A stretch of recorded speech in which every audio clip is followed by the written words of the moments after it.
வரிக்காரரே, நீ எங்க பின்னாடி வரதை விட்டுட்டு திரும்ப உன் கூண்டுக்குள்ள போய் உட்காரு. நான் உனக்காக வரல, கரையில மீனை தோன்ற வச்சாரு அந்த மனிதரை தேடி வந்திருக்கேன்.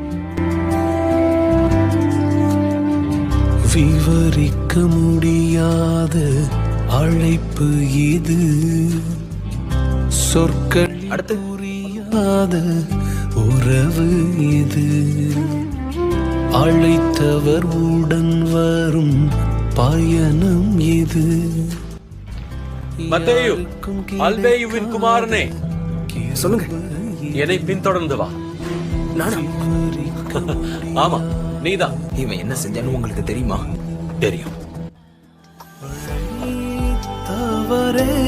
எனக்கு புரியல. நான் உன்னை தெரிஞ்சுக்கும் போதும் உனக்கு புரியல. ஆனா இது வேறுபட்ட விஷயம். நான் வரி வசூலிக்கிறவன் இல்ல. வித்தியாசமானதுக்கு பழக கத்துக்க. உன் சாவடியை கடந்து போனதுக்கு சந்தோஷப்படுறேன்.